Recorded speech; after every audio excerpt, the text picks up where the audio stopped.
Fidèles téléspectateurs, bienvenue dans votre émission Autour des questions d'actualité. Autour des questions d'actualité, reçoit pour vous Georges Milumbu qui est expert en éducation. C'est avec lui que nous allons brosser un peu l'actualité. Alors, Monsieur Georges, bienvenue dans notre émission. Merci beaucoup. Et merci de répondre. Voilà, Monsieur Georges, l'actualité oblige.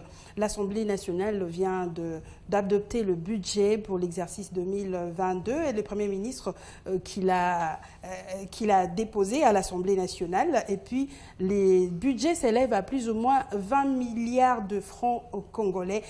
Qu'en pensez-vous de ce budget?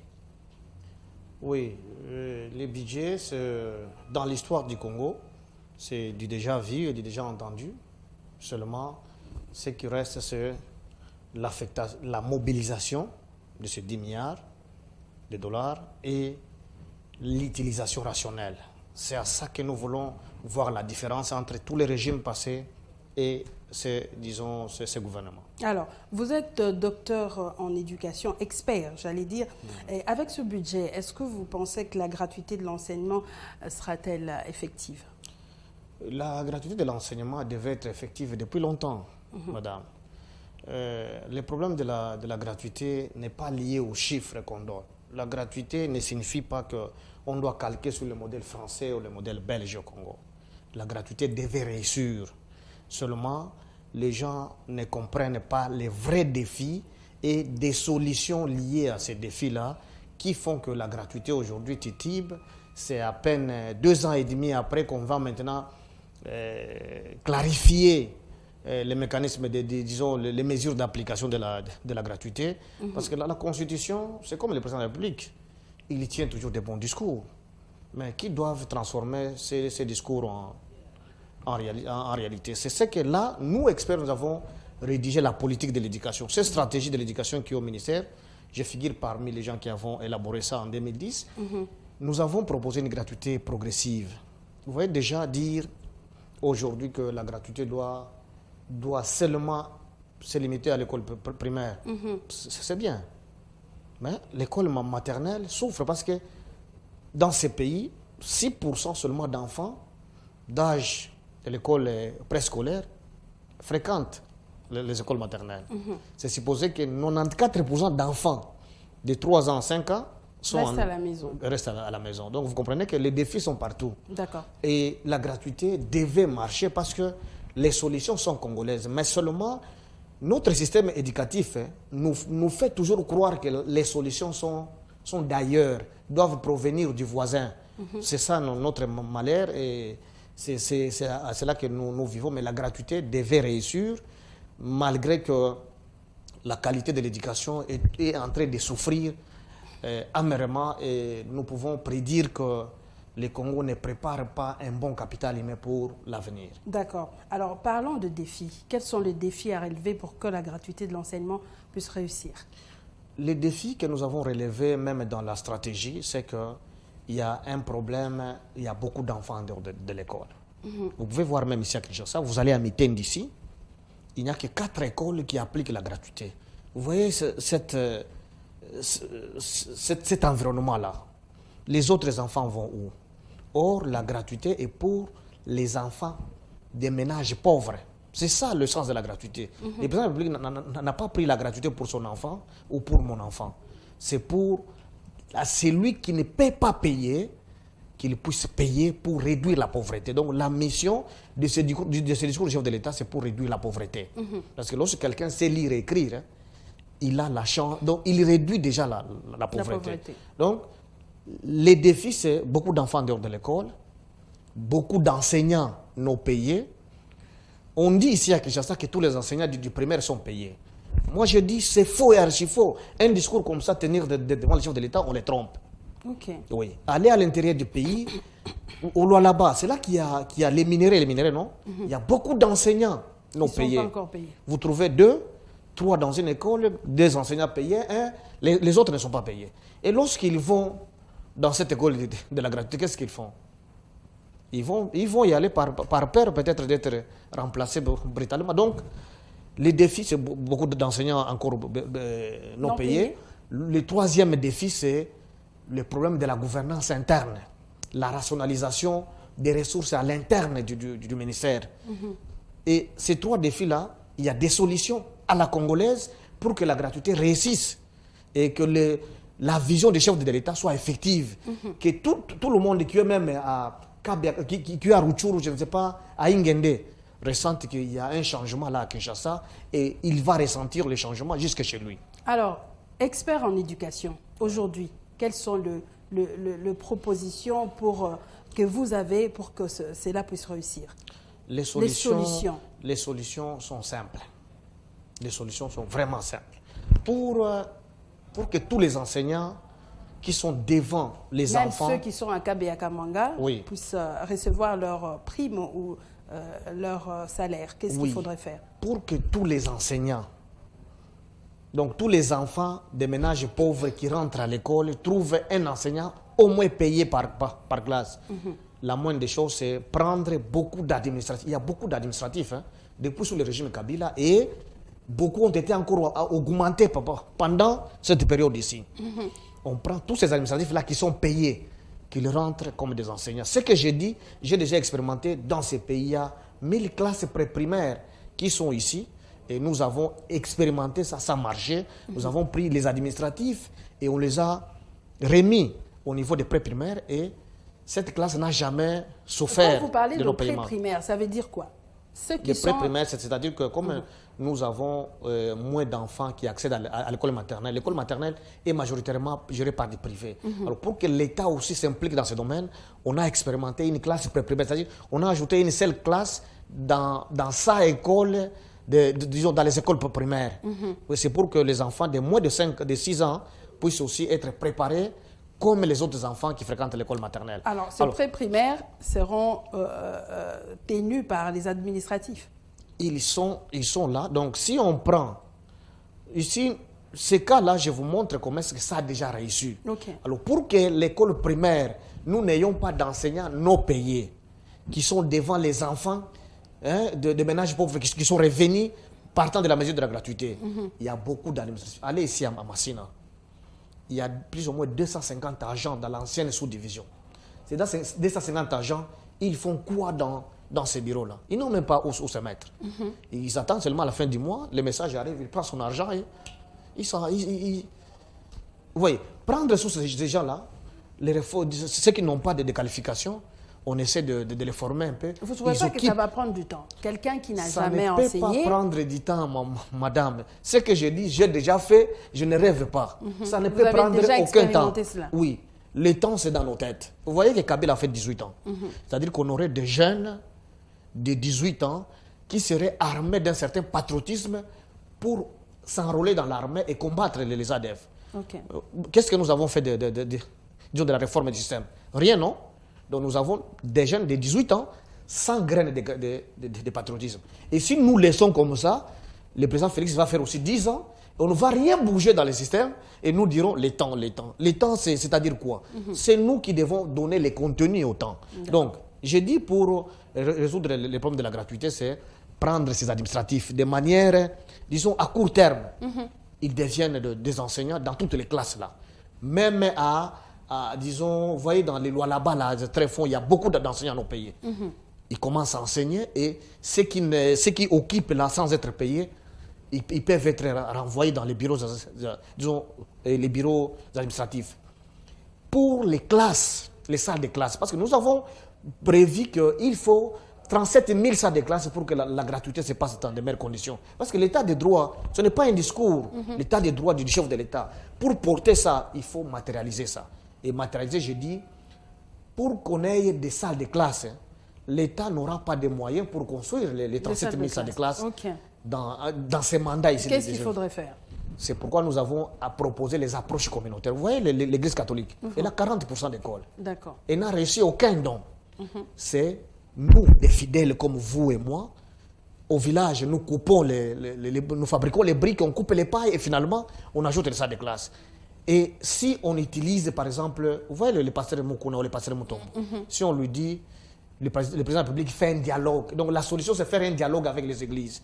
Que les églises utilisent leur leadership pour y aller. Si les pasteurs, le président de la République, le gouvernement faisait un dialogue avec les pasteurs des églises. Les pasteurs Mutombo ne peuvent pas ajouter quelques salles de classe dans les écoles de la commune de Kinshasa.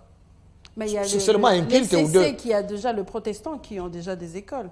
Ils ont déjà des écoles. Maintenant, les nombres pour absorber les enfants qui sont en dehors de l'école, ça les problèmes. Maintenant, pour pallier à cette situation, comme le gouvernement ne peut pas, vous voyez le budget de 10 milliards ici, il n'y a pas grand-chose qui est prévu pour l'investissement. C'est pour dire qu'il faut des solutions à la congolaise. C'est cette proposition à la congolaise que je suis en train de faire ici gratuitement. Dans d'autres pays, on me prend comme consultant et on me paye $1000 par jour. Vous êtes en train de contribuer pour le Congo. Je donne ces propositions gratuitement ici. Mais c'est pour le Congo, pour notre pays, pour le développement. On prend ces confessions religieuses, on fait un dialogue avec eux. Que les pasteurs des églises de réveil vont nous mobiliser, nous les chrétiens, on va donner les actions de grâce. Ils vont ajouter des salles de classe. Dans 3 ans ici, le président Félix aurait ajouté même 1000 écoles. Si cette approche était mise en œuvre. Nous, Africains, nous avons cette dynamique communautaire. La communauté, c'est notre mode de vie. On peut participer à des choses comme ça. Surtout si nous sommes appelés par... des églises qui sont construites par le fidèle. C'est pourquoi je cite le cas des pasteurs Mutombo et Mukuna. Ces églises-là, c'est venu de la Belgique. C'est vous et moi, non, avec nos dîmes, nos actions de grâce. Le président de la République peut-être fait aussi, ils ont une action de grâce dans une église. Qu'est-ce que ces pasteurs font? Si on les approche, on dialogue avec eux, l'église catholique ne peut pas être un ennemi. C'est bien de faire un effort de dialoguer avec l'église catholique. C'est un grand partenaire dans ce pays. Donc, pour avoir les salles de classe, il faut dialoguer avec les églises pour qu'ils ajoutent des salles de classe. Bien entendu, le gouvernement va emboîter les pas selon son rythme de mobilisation des ressources. Alors, pour les cas de la qualité des enseignements, parce que c'est là le nœud du problème. C'est ça le problème. Les enfants vont terminer l'école primaire sans savoir lire et écrire. Or, l'objectif pédagogique de l'école, ce n'est pas les bâtiments, ce n'est pas un enseignant bien habillé. Il faut que l'enfant sorte de là en sachant lire et écrire. Mais tel que les choses marchent, dans 5 ans, le président de la République va finir son premier mandat et il aura les enfants en 6e année qui seront incapables ni de faire quoi que ce soit. Est-ce que c'est ça l'objectif du développement qui se fixe? Développer des analphabètes ou des gens qui savent lire. C'est pourquoi nous disons, nous avons déjà proposé des méthodes très simples. Parce que là, la qualité pour eux, ils pensent qu'il faut que la Banque mondiale donne des livres, il faut que la Belgique les solutions à la congolaise. Oh, il y a des solutions à la congolaise. L'utilisation plus des ressources pédagogiques locales. Je dis que vous êtes vraiment un expert en éducation. Si vous pouvez nous donner ces solutions à la congolaise. C'est ça que je viens de dire ici. L'engagement communautaire, en impliquant plus les églises pour ajouter les salles de classe. Parce qu'à Ingende, ils n'ont pas besoin d'attendre les projets du gouvernement ici. Ils peuvent bien aménager des bonnes salles là-bas sans attendre le gouvernement. Et également, pour que les enseignants tous soient payés, qui sont devant les enfants, prendre beaucoup d'administratifs là qui reviennent. On n'a pas besoin des provinces d'éducation. Nous avions laissé à ces ministères 30 provinces éducationnelles. Maintenant, elles sont à 58 provinces éducationnelles et 612 sous-divisions. C'est inacceptable lorsque nous avons beaucoup d'enfants dans les salles de classe qui doivent être dépeuplés parce que, pédagogiquement parlant, même si un enseignant est très qualifié, très compétent, mais s'il a beaucoup d'élèves, devant 150 enfants, il ne fera rien. Et imaginez, ces enfants vont passer des salles de classe. Et moi, je suis en train de plaider pour l'avenir de mon pays pour ça. C'est pourquoi nous disons, on fait l'engagement communautaire en construisant les salles de classe à travers les confessions religieuses, en ramenant... En utilisant le pasteur. En utilisant les églises, parce que le pasteur, ça va donner l'impression de quelqu'un. Et puis, sur le plan de la qualité, c'est rationaliser les ressources internes. Allez ici à Mbakana. Il y a 4 écoles que nous avons réhabilitées. Moi, j'ai fait réhabiliter avec Vision Mondiale. Mbakana a moins de 1000 élèves. Or, une école qui doit être viable doit avoir plus ou moins 300 élèves. Vous voyez que l'État est en train d'injecter des ressources dans ces 4 écoles pour rien. Et tous les enseignants sont payés. Pourquoi ne pas prendre une école là-bas, l'affecter à 10 km de là où il n'y a aucune école, où il y a l'école, tous les enseignants ne sont pas payés. Vous voyez, lorsque je parle de la rationalisation des ressources internes, c'est aussi ça le Kiwarior. C'est prendre des mesures courageuses pour améliorer les choses qui ne marchent pas. Donc il y a beaucoup d'écoles comme ça qui sont confinées parfois où il n'y a pas beaucoup d'élèves et les choses évoluent comme ça. Monsieur Georges, par rapport aux mesures courageuses que vous venez de dire, il y a le ministre de l'Enseignement supérieur qui a demandé à ce que pour être admis dans la faculté de médecine, il faudrait avoir 70%. Qu'est-ce que vous en pensez? Oui, moi je ne suis pas d'avis de cet âge. J'ai toujours refusé ces décisions. Vous voyez, lorsqu'il a dit pas de syllabus dans les universités, c'est-à-dire c'est quelqu'un qui veut que notre système soit pourri. Moi j'enseigne à l'université, non? Oui. Lorsque j'élabore un syllabus sur l'évaluation et le développement des projets que j'enseigne à l'IPN, j'amène beaucoup d'approches anglophones et francophones. Fait que vous êtes professeur, mais vous devenez un peu paresseux, vous donnez des syllabus, les enfants vont aller les lire et puis vous n'avez pas le temps d'expliquer. Je parle de mon cas. Disons, un universitaire n'est pas infidèle dans une église pour qui le pasteur doit lire la Bible pour lui. Je ne sais pas si vous comprenez la différence. Les explications, l'étudiant doit lire. Ce qui est vrai. Lire, mais donner des explications. Peut-être qu'il y a des termes techniques que l'étudiant ne peut pas comprendre. Moi, j'en donne. Et l'étudiant doit, les ministres devaient dire, il amène les universités à gérer très bien ces universités-là et dégager les fonds pour avoir des bibliothèques. Nos universités n'ont pas de bibliothèques à la hauteur de la demande. Est-ce que c'est pas les universités qui manquent de l'argent? L'université a beaucoup d'argent, mais mal géré.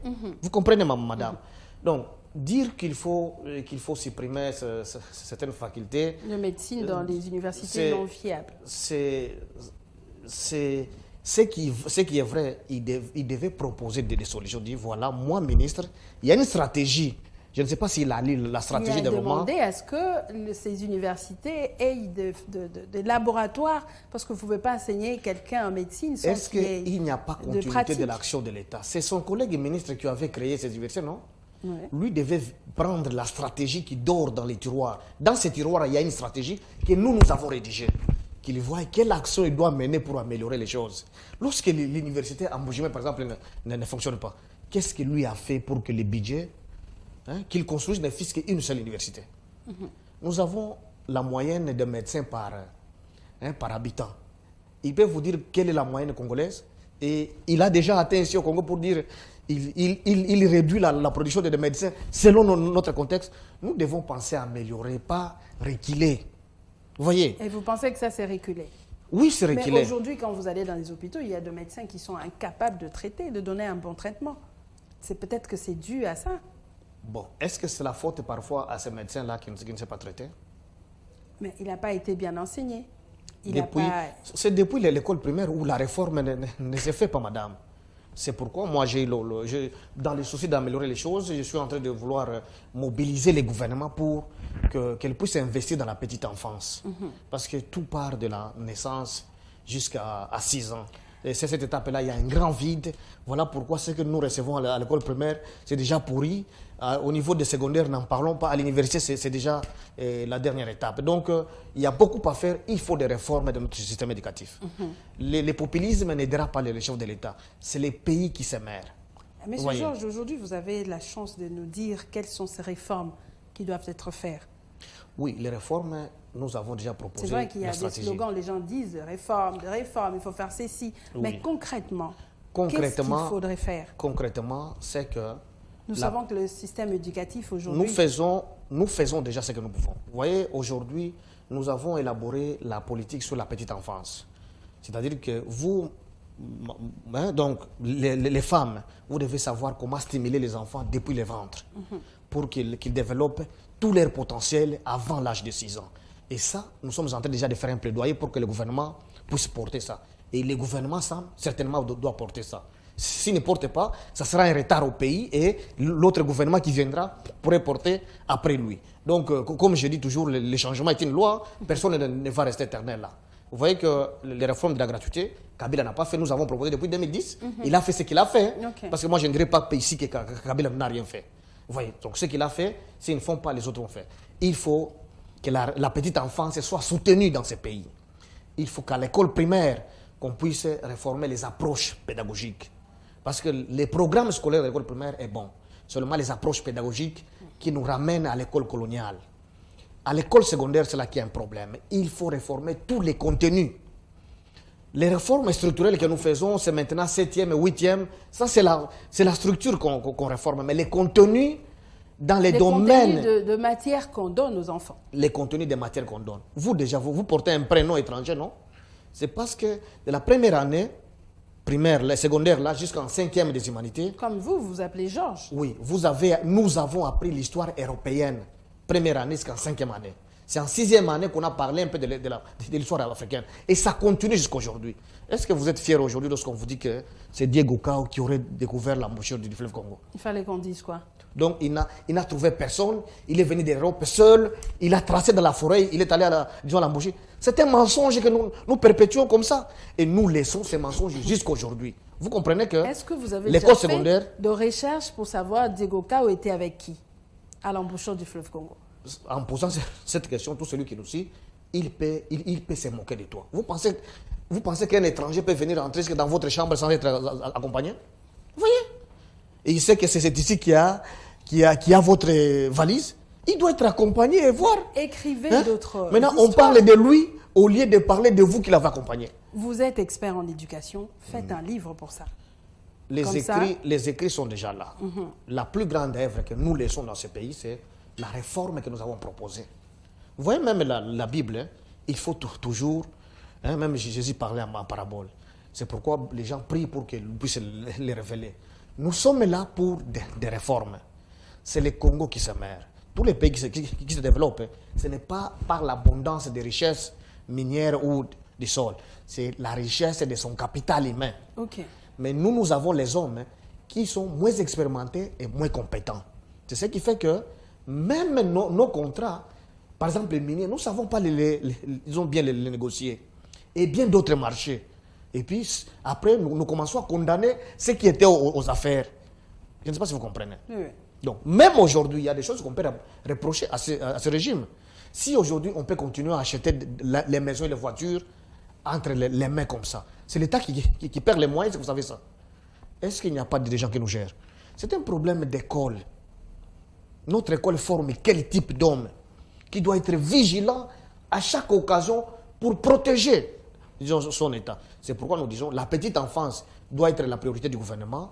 L'école primaire, il faut réformer les approches pédagogiques. L'école secondaire, les contenus des programmes. Et l'université, nous avons déjà proposé l'école entreprise. C'est-à-dire que l'étudiant doit être à l'école comme étudiant, un pas à l'école, un pas dans le business. Tu vois, le business, ce n'est pas seulement aller en Chine, faire les champs, faire les jardins, la pêche, c'est aussi le business. Parce que nous sommes un pays qui a la potentialité en agriculture. On devait nourrir le monde. Mais nous sommes absents. Nous attendons tous être à la fonction publique. Vous comprenez? C'est parce que notre école nous prend tout notre temps à l'école et c'est seulement après fatigué qu'on rentre et on est habitué à porter des cravates et disons des belles vestes. Or, il faut une école entreprise à l'université. Et ça, nous avons déjà proposé dans la politique qui traîne dans les tiroirs où certains ministres qui se succèdent, ils versent plus dans le populisme que dans les vraies actions qui jettent les fondements de la vraie réforme du système éducatif congolais. D'accord. Alors, M. Georges Mignumbu, parlons du social de la population par rapport au budget qui a été voté aujourd'hui. Qu'en pensez-vous? Oui. Dans tous les cas, nous sommes dans un pays africain. Et beaucoup, nous pensons que c'est le budget qui va donner les moyens à tous. Moi, je ne suis pas dans cette logique-là. Le budget est trop faible pour résoudre la question des Congolais aujourd'hui. Elle est trop faible. Et nous n'avons pas la discipline, nous, Congolais. Nous sommes des indisciplinés dans la gestion. Parce que les révélations faites par l'honorable Tingui et même l'honorable Jean-Marc Kabound, ça montre que nous sommes des indisciplinés dans la gestion. Et pour ça, moi, j'encourage les Congolais qui me suivent. Au lieu de compter sur le gouvernement, nous pouvons aider ce gouvernement. Okay. Nous pouvons l'aider comment? Vous voyez, tel que nous construisons les maisons ici. Est-ce qu'il y a un gouvernement qui a déjà donné un seul rond pour contribuer à une brique ou bien à du ciment à quelqu'un? Chacun construit selon son goût, il se bat selon ses moyens. Imaginez si la même dynamique, on l'a projetée dans l'agriculture, dans la pêche, dans l'élevage. Vous voyez qu'on s'occuperait moins du gouvernement comme nous nous occupons pas du gouvernement sur le plan de nos constructions. Seulement c'est lorsqu'il y a un conflit parcellaire qu'on va voir la justice. Donc il faut qu'on... Et tout ça c'est disons un système éducatif. C'est pourquoi j'ai mis sur la réforme du système éducatif. Vraiment. On aura des bons pasteurs, on aura des bons partout. Et si on a un bon nombre de bons, c'est le pays qui gagne et le gouvernement aura moins de plaintes comme... Parce que maintenant, là, avec la mesure, la paresse que développe la population, tous nous regardons sur le budget. Même si, est-ce qu'on va partager ce budget aux gens? Non. C'est pourquoi moi j'invite les gens à faire l'agriculture. C'est une opportunité. La pêche. Être congolais ne signifie pas seulement voir tel Rwandais, tel, je ne sais pas moi qui, mais toi-même, Congolais, si c'est des pères ou des grands-pères ou des arrière-grands-pères, qu'est-ce que tu fais pour prouver que tu es Congolais? Tu n'as même pas 1 m² de champ. Même dans ta parcelle, tu n'as rien comme jardin. Et tu es Congolais seulement parce que tu sais bien parler français et ingérer les autres. Tu n'es pas Congolais pour ça. Et c'est pourquoi le message est que nous puissions nous approprier de nos richesses. Bon, les gens vont me dire, tu fais quoi?